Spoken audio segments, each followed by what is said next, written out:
किसान और कृषि कल्याण पे अपने वक्तव्य रखने का आपने अवसर दिया और मैं budgetary demands for grants agriculture के समर्थन में खड़ी हुई हूँ. Sir, the strength and vitality of our farmers is closely linked to the growth and progress of our country. So today agriculture engages about 46% of the workforce, sir, and its contribution to the GDP of our country is around 18%.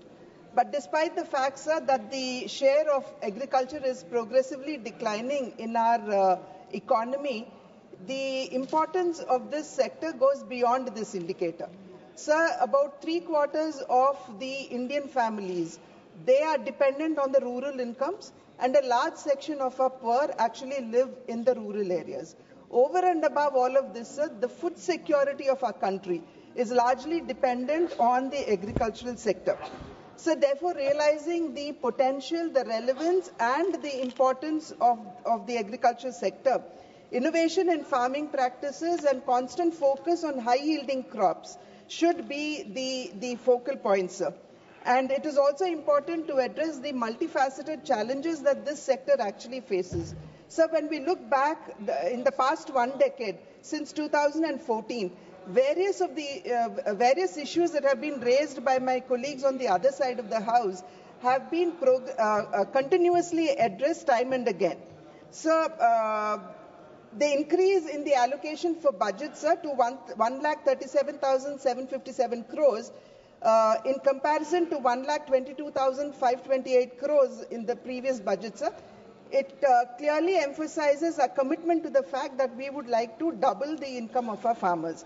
So credit availability is the first priority, and this actually helps the farmers to increase their productivity to meet the changing market demands and also to brave the climatic conditions, the changing climatic conditions. Today, sir, surveys have revealed that only about 30.3% of the agrarian families have access to institutional credit. And according to the latest report, sir, that which is normally done keeping the rural household in consideration, in 2019 it had come to the fore that over half of the farming families are caught in a quagmire of debt, and each household has an outstanding debt of 74,121 rupees per household, sir. This debt burden normally leads to a vicious cycle of poverty and in extreme cases could even lead to farmer suicides. Sir, it is here that the Kisan Credit Cards, the KCC, has actually transformed the availability of institutional loans for our farmers. In our country, sir, according to 2024 reports, we have 7.75 crore Kisan Credit Cards in the country, and loans availed on these Kisan Credit Cards are around 9.81 lakh crores. In the past 1 decade, sir, around 1.24 lakh crores has been released as interest subsidy on the Kisan Credit cards, sir.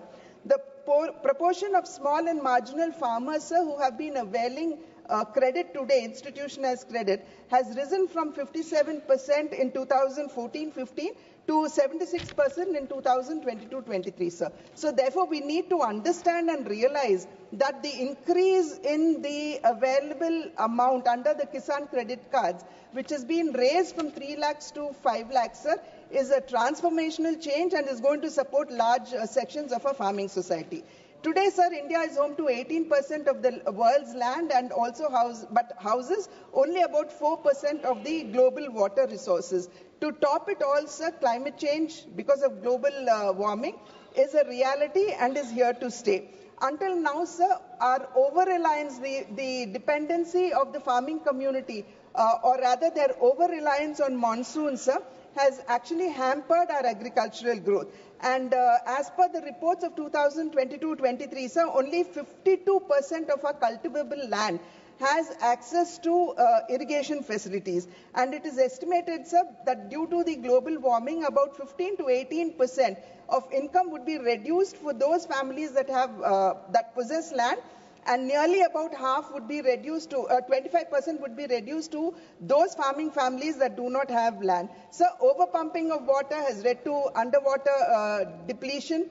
Waterlogging has led to increase in salinity, soil salinity, and heavy rains have led to soil erosion, sir. Therefore, it is here, sir, that research and extension plays a very, very important part, and therefore we need to welcome the National Mission on Higher Yielding Seeds and the gene bank, which is going to house about 10 lakh germ plasms, is a very welcome measure, sir. Sir, under the National Mission for High Yielding Seeds, these would actually be doing research and coming out with seeds that would be resilient both to pest as well as climatic conditions, and at the same time would be able to brave the flood, drought or saline conditions in our country. Therefore, all of us across board must be welcoming this measure. So coming to the gene bank, sir, this would actually ensure the... Sir, please. Sir, no. Give me 2 minutes, sir. 1 minute, please. Sir, then I'll have to lay this down on the table, sir. And Minister to reply at 5 p.m. Sir, I will lay my speech on the table, but I would like to raise about a couple of concerns, sir, here, especially when it comes to the Krishna water distribution. Sir, the Bachava Tribunal was constituted in 1969, and this was actually supposed to settle the water disputes between the three states of Karnataka, Andhra, and Maharashtra. Sir, 811 TMC was apportioned to Andhra. And later, sir, after the bifurcation of the state, 512 TMC for Andhra, sir, and 299 TMC for Telangana was allocated. And, sir, this was based on the command area as well as the existing utilization mechanisms. Today, sir, to revisit the terms of reference and to say that we would go back sir, one more issue, sir. Retrospectively to share again, look into the sharing of the water, sir, would be doing injustice to Andhra. So I would request the government to look into it. Sir, last one issue, sir. The word